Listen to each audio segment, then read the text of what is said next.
శ్రీమాత్రే నమ. జై గురు దత్తాత్రేయ నమ. ఈ వీడియోలో మనం మీనరాశి వారికి మార్చి 1వ తారీఖు నుంచి 7వ తారీఖు మధ్యలో జరగబోయే వార ఫలాలు పరిశీలించినప్పుడు ఏదైనా ఒక రాశిలో జన్మరాశిలో అనుకుందాం, పాపగ్రహం సంచరిస్తున్నప్పుడు జాతకుడికి కష్టాలు, ఇబ్బందులు, నష్టాలు జరుగుతూ ఉంటాయి. అది కొంతకాలంగా మీనరాశి వారికి ఈ జన్మశని ప్రభావం వల్ల ఇటువంటి ఇబ్బందులు, మానసిక అశాంతి, అనారోగ్య సమస్యలు, ఆర్థిక పరమైన ఇబ్బందులు, విద్యార్థులు చదువు యందు శ్రద్ధ పెట్టకపోవడం, ఇవన్నీ జరుగుతూ ఉన్నాయి. ప్రస్తుతం ఈ మీనరాశిలోకి శుక్రగ్రహం ప్రవేశించడం జరిగింది. ఇంచుమించుగా ఈ మార్చి 1వ తారీఖు నుంచి 25వ తారీఖు మధ్యలో ఈ శుక్రగ్రహం మీనరాశిలో సంచరిస్తూ ఉచ్చస్థితి ఏర్పడడం జరిగింది. అంటే శుక్రుడికి మీనరాశి ఉచ్చ, కన్య నీచ, అది అందరికీ తెలుసు. అయితే ఉచ్చస్థితిలోకి రావడం వల్ల మరి మాలవ్య మహాపురుష యోగం అనే పంచమహాపురుష యోగం ఏర్పడింది. అంటే మరి కేంద్రంలో రావడం వల్ల, లగ్న కేంద్రం కాబట్టి, రాశి కేంద్రం కాబట్టి ఈ యోగం ఏర్పడింది. ఎప్పుడైతే ఒక గ్రహానికి ఇటువంటి తాత్కాలిక హోదా వచ్చిందో ఆ గ్రహం ఆ రాశిలో డామినేట్ చేస్తూ ఉంటుంది. అంటే ఆటోమేటిక్గా ఇప్పుడు శని భగవానుడి కన్నా శుక్రుడే బలవంతుడై ఉంటాడు. ఆ కారణం వల్ల జాతకుడికి శుక్రగ్రహ కారకత్వాలు అనుభవంలోకి రావడం జరుగుతూ ఉంటుంది.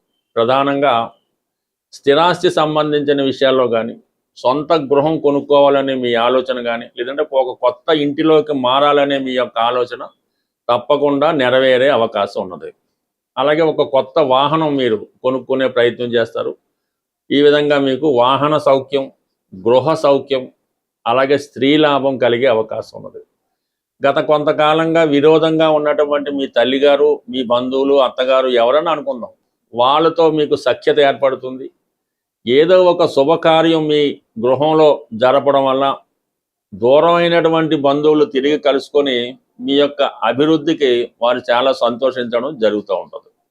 ప్రధానంగా ఎందుకంటే మీన రాశ్యాధిపతిగా ఉన్నటువంటి గురువు చతుర్థ స్థానంలో ఉండడం వల్ల చతుర్థ భావ ఫలితాలు మీకు అనుకూలంగా మారడం జరుగుతాయి. అది ఇందా చెప్పినట్టు ఇల్లు, అలాగే వాహనం.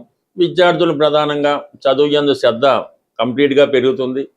గతంలో చేయని పొరపాట్ల నుంచి సరిదిద్దుకొని కంప్లీట్గా విద్య మీదే శ్రద్ధ పెట్టి విద్యలో మంచి విజయాన్ని సాధించడానికి కూడా అవకాశం ఉండదు. అంటే మొత్తం మీద రాబోయే నెల రోజుల పాటు మీనరాశి వారికి కొంత సుఖం అనిపిస్తారు. వినోద కార్యక్రమాల్లో పాల్గొంటారు, ఏదో ఒక వివాహ కార్యక్రమంలో పాల్గొంటారు. స్త్రీల యొక్క సౌకర్యం, వాళ్ళ యొక్క ఆదరణ మీకు లభించే అవకాశం ఉన్నది. ఇక దాని తర్వాత ఏంటంటే 12వ స్థానంలో యాజిటీజ్గా 4 గ్రహాలు ఉన్నాయి. అంటే 12వ స్థానం అంటేనే మీ మీద ఆధారపడి ఉన్నవాళ్ళు, మీ యొక్క నష్టానికి కారణమైన వాళ్ళు, అంటే మిమ్మల్ని ఇబ్బంది పెట్టే వాళ్ళంతా కూడా 12వ స్థానంలో ఉంటారు. ఇప్పుడు రవి రావడం వల్ల 12లోకి ప్రభుత్వ అధికారుల వల్ల ఇబ్బందులు ఉంటాయి. ప్రభుత్వానికి చెల్లించిన ట్యాక్స్లు వగైరా సకాలంలో చెల్లించకపోతే వారి నుంచి మీకు హెరాస్మెంట్ ఉంటుంది.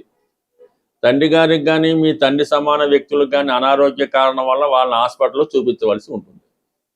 ఇక కుజుడు ధనాధిపతిగా వ్యయస్థానం, ఎంత ధనం వచ్చినా కూడా ఇంటి రిపేర్లకి, వాటిగా వీటికి ఖర్చు అవుతుంటుంది. అన్నదమ్ములకి వాళ్ళకి ఇన్వెస్ట్మెంట్ చేయవలసి ఉంటుంది. స్థిరాస్తి కొనే ప్రయత్నం కూడా కొంతవరకు నెరవేరుతూ ఉంటుంది. రుణాలు తీర్చే ప్రయత్నం జరుగుతుంది. కొంతవరకు రుణదాతల నుంచి ఒత్తిడి వస్తుంది, అది తీర్చే ప్రయత్నం కూడా జరుగుతూ ఉంది, పర్వాలేదు. దాని తర్వాత బుధుడు చతుర్థ సప్తమాధిపతిగా రావడం వల్ల భార్యకి అనారోగ్య కారణం వల్ల కొంత ఇబ్బంది కూడా పడే అవకాశం ఉన్నది. ఇక రాహు వ్యయంలో ఉండడం వల్ల అనవసర వ్యయం. మీ దగ్గర డబ్బులు ఉంటే మీ చుట్టూ చేరే మీ ఫ్రెండ్స్, వారి కోసం మీరు పెట్టే ఎంటర్టైన్మెంట్ ఖర్చులు, పార్టీ ఖర్చులు, ఇవి కామన్గా పెరుగుతూ ఉంటాయి. అందువల్ల ఇప్పుడు ఇది మళ్ళీ ఎక్కువ, ఎందుకంటే ఆటోమేటిక్గా కొంత మీరు బాగున్నట్టు తెలుస్తూ ఉంటుంది. ఈ దూరమైన ఫ్రెండ్స్ అంతా మళ్ళీ వచ్చి మిమ్మల్ని ఏదో అదేదో మాటలు చెప్పి మీతో ధనం ఖర్చు పెట్టే ప్రయత్నాలు కూడా జరుగుతాయి. ఎప్పటికైనా కొన్ని అటువంటి వేస్ట్ ఖర్చులు తగ్గించుకుంటే మంచిది. అంటే ఇంకా ముందు ముందు చాలా ఇబ్బందులు మీనరాశి వారికి ఉన్నాయి కాబట్టి ధన విషయంలో జాగ్రత్తగా పొదుపు వహిస్తే మంచిది. ప్రధానంగా మనం ఈ వారంలో చంద్రగ్రహణం అన్నది 3వ తారీఖున ఏర్పడడం జరుగుతుంది. విధి విధానంగా అటు కుంభరాశి వారు, అటు సింహరాశి వారే కాకుండా ఇంచుమించుగా ప్రతి రాశి వారు కూడా ఈ గ్రహణ సంబంధించినటువంటి పరిహారాన్ని తప్పకుండా చేయవలసి ఉంటుంది. ఇప్పుడు చంద్రుడికి ఏర్పడుతున్నటువంటి ఈ గ్రహణం వల్ల చాలామందికి మానసిక అశాంతి లాంటిది ఏర్పడడం జరుగుతూ ఉంటుంది. ఏదో ఒక కష్టం జాతకుడికి కలుగుతూ ఉంటుంది. విద్యార్థులు ప్రధానంగా ఈ గ్రహణ నియమాన్ని పాటించి తగు విధంగా పరిహారం చేసుకుంటే విద్యలో బాగా రాణించి రాబోయే ఎగ్జామ్స్లో కంప్లీట్గా మీరు విజయం సాధించడానికి బాగుంటుంది. ఇటు వ్యాపారస్తులు కానీ ఉద్యోగస్తులు కానీ ఎవరైనా మీ యొక్క ఆచార ప్రకారం మీ యొక్క కుల గురువు కానీ మీ పంతులు గారు కానీ మీ ఆస్థాన పండితుడు కానీ అడిగి వారు చెప్పే విధంగా కంప్లీట్గా మీరు ఈ గ్రహణాన్ని విధి విధానంగా పాటించి తగు విధంగా దానం కూడా చేయవలసి ఉంటుంది.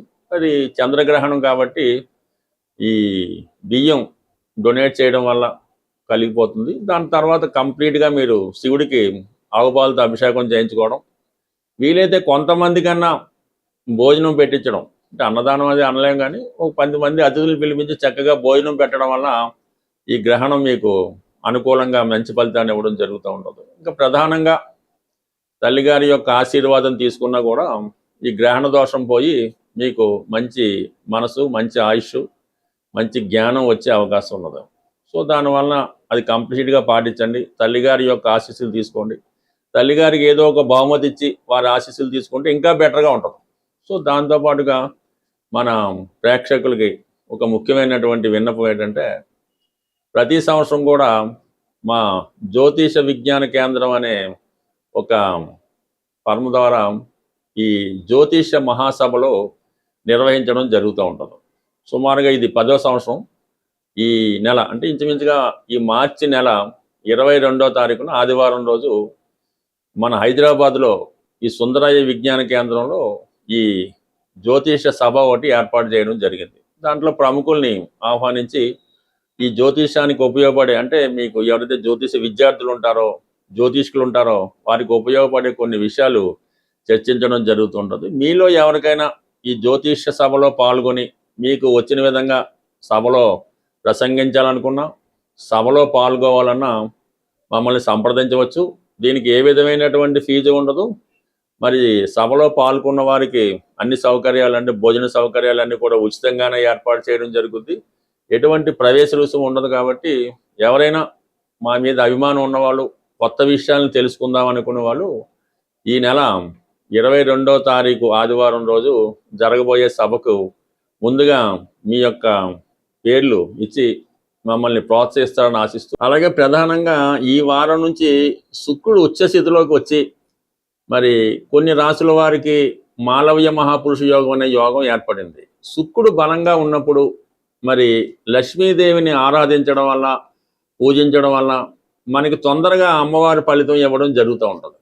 అందువల్ల ఏంటంటే ఈ సమయంలో మీరు ఈ రాబోయే ఈ మార్చి 1వ తారీఖు నుంచి 25వ తారీఖు మధ్యలో కనీసం ఒక 18 రోజులు పెట్టుకొని ప్రతిరోజు కూడా విధి విధానంగా లక్ష్మీ అమ్మవారిని, అంటే మీరు ఏ రూపంలో అమ్మవారిని ప్రసన్నం చేసుకున్నా పూజించినా పర్వాలేదు, కలవ పువ్వులతో అమ్మవారిని ఏదో ఒక శుక్రవారం రోజు కానీ మంగళవారం కానీ ఏ రోజైనా కలవ పువ్వులతో అమ్మవారిని అలంకరించి వీలైతే ఈ ప్రతిరోజు కూడా, అంటే ఈ శుక్రుడు ఉచ్చలో ఉన్న రోజులు కూడా శ్రీ సూక్తం కానీ, లక్ష్మీ స్తోత్రం కానీ, కనకదార స్తోత్రం కానీ పారాయణ చేస్తూ కంప్లీట్గా మీరు ఈ విధానం పాటించడం వల్ల, అలాగే ఏదైనా అమ్మవారి ఆలయంలో అమ్మవారి కలవ పువ్వులతో అర్చన చేయడం, దానివల్ల ఏంటంటే మీకు అమ్మవారు తొందరగా అనుగ్రహించడం జరుగుతూ ఉంటుంది. సాధారణంగా మీకు ఈ దేవతలు ఫోటోలు అవి చూసినప్పుడు కొంతమంది చేతిలో ఈ కలవ పువ్వు ఉండడం జరుగుతూ ఉంటుంది. సూర్య భగవానికి ఉంటుంది, లక్ష్మీ అమ్మవారికి ఎలా ఉంటుంది, కొంతమందికి అది సింబాలిక్గా పెడుతుంటారు. ఎవరి చేతిలో ఈ కలవ పువ్వు ఉన్నట్టు ఆ చిత్రపటం లేదంటే ఆ దేవతామూర్తి ఉంటుందో వారు మీకు ధనాన్ని ఇవ్వడానికి రెడీగా ఉంటారు అన్నమాట. అందుకే ఆ సింబల్ అక్కడ పెట్టడం జరుగుతూ ఉంటుంది. అందువల్ల ఏంటంటే మీరు కలవ పువ్వులతో అమ్మవారిని పూజించడం వల్ల, తేనె నైవేద్యంగా పెట్టడం వల్ల, ఈ ప్రసాదం అది అమ్మవారిని పెట్టినప్పుడు వెండి పాత్రల్లో పెట్టవలసి ఉంటుంది. ఎక్కువ మంది ఏంటంటే స్టీలు పాత్రల్లో పెట్టడం అన్నటువంటిది అది చాలా పొరపాటు.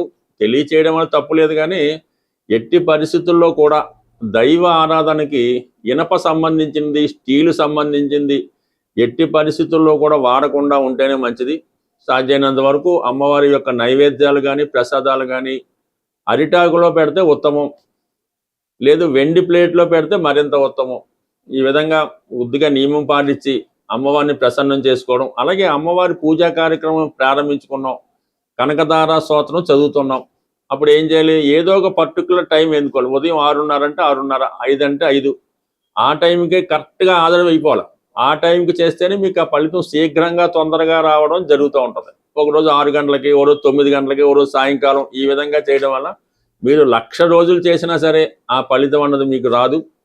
ప్రధానంగా మీరు అమ్మవారికి సంబంధించినటువంటి ఏ స్తోత్రం పారాయణ చేసినా ముందుగా అది చక్కగా విని దాని తాలూకా అర్థం పూర్తిగా తెలుసుకొని అది చదవడం వల్ల, పారాయణ చేయడం వల్ల ఆ ఫలితం మీకు తొందరగా వస్తుంది. అది మీకు తెలిసిపోతూ ఉంటుంది. మీరు ఒక్కొక్క వాడు చదువుతుంటే ఆ స్తోత్రం పూర్తయ్యే లోపల అది మీకు ఎటువంటి అనుభవిస్తున్నది మీరు ప్రత్యక్షంగా దాన్ని అనుభవించడం జరుగుతూ ఉంటుంది. ఎప్పుడు అది దాని యొక్క పూర్తి అర్థం తెలిసినప్పుడు అది మనకుగా భావించి మీకు తెలుస్తూ ఉంటుంది.